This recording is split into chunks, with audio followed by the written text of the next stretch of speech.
Hello and welcome to Tech Gadgets. Today I'm going to show you the all-new Maruti Suzuki Ignis. Before going to the car, I would like to thank Nexa Karimnagar for allowing me to show all-new Maruti Suzuki Ignis. If you want to purchase any car, you can contact the number given below. So Maruti Suzuki Ignis has been a role. It's almost like the run its Korean counterpart was having very good sales. And every product launched was a blockbuster. Now it may be premature to call the Ignis, and indeed will remain a niche product when compared to the likes of Swift or Baleno.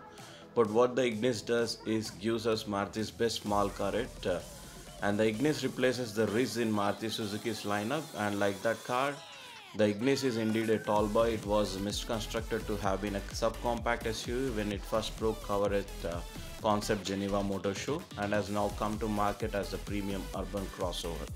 But let's well designed when compared to Riz, the Ignis is not roomy in real terms, and it gives you a great sense of space.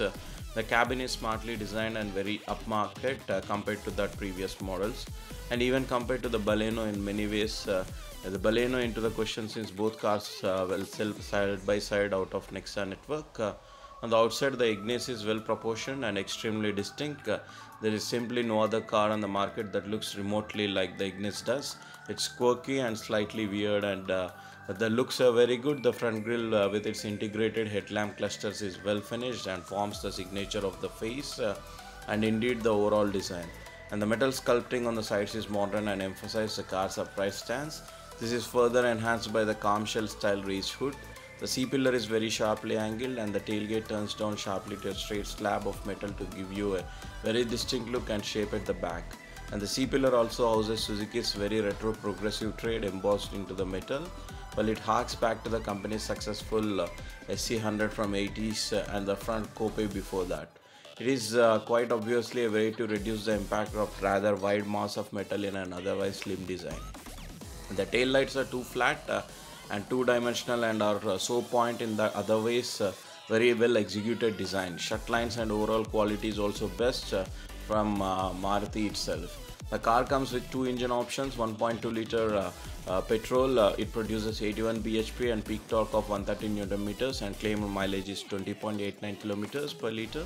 And 1.3 diesel produces 73 bhp and peak torque of 190 Newton meters, and claimed mileage of 26.8 kilometers per liter. And the same engines, Maruti Suzuki products now tuned slightly differently. Both engines have the option of a 5-speed manual or AGS auto gear shift, what Maruti calls is AMT, automated manual transmission system. Now that is pretty smart on Maruti's part. The Ignis is being positioned premium and it being putting in an AMT. It allows the company not just to keep prices attractive but also gain a healthy margin on the product. It will also have another effect, that of making the AMT itself more acceptable and not the resort of just budget cars. And AMT is more attractive in eyes of consumers as well. Diesel and AMT, both car looks very good and performs very well. But the big story when you drive the Ignis is its suspension. By far the best suspension set of any Maruti Suzuki small car. Yes, it's that loaded a statement. Maruti as that ride comfort was a key consideration in development of this car. The car sits on Suzuki's 5th generation A+ platform and is therefore not as wide as Baleno, and that uses the B platform. It is extremely sorted and planted. The ride executes a confident stance and also sense of great build and asset to a Maruti model. It is not too stiff and it gives you tight cornering and sharp handling. Yet it is not too soft and it glides over potholes and rough broken surfaces with ease. Truly impressive. The hardware on both petrol and diesel Ignis is identical, but the tuning is very different, and it's completely different setup is tuning.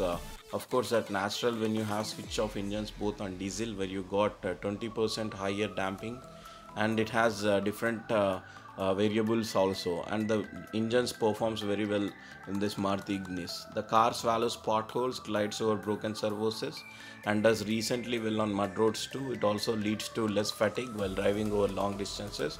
Its handling and ride quality are right up there, and the car almost doesn't feel Japanese, and it's very good. It looks like European. That the car has a very good quality inside also. The petrol suspension will also impress you, but the diesel added weight just gives it a good ride when compared to the petrol. Now on the AMT gearbox ever has been fun as manual. It's about how the AMT system is compared to some other cars in the market. And Maruti got a lot of stick from AMT, that is refined as well. Mahindras and Renaults, for instance, also have that AMT versions. But with the Ignis as Maruti after this game, the answer is a resounding yes, because it has a very good AMT series and it uses 1.2K series for the first time on petrol side. Also helps that cause the car is a lot of smoother and more fun to drive. And the jerks that you feel with each gear change is not so bad, and then the car is into manual mode, then things get a lot more satisfying, especially on downshifts.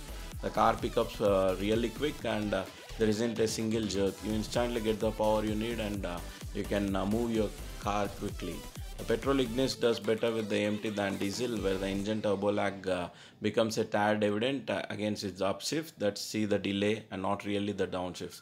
The manual petrol is certainly zippy and fun and lacks the sporty appeal that diesel has. The car is efficient, and 1.2 motor has been very good with 5-speed manual box. You get a sense of fun and urgency to get going, which is great for a car in space. The generous amount of torque that even petrol has means you don't have to frequently change gears in city. The diesel manual is fun variant of the largely capable pack. The part that annoys is lack of telescopic steering, but the height adjustable driver seat helps. That though is only available in top specification Alpha variant, and so AMT, which is only offered in Delta and Sigma trims, doesn't have that.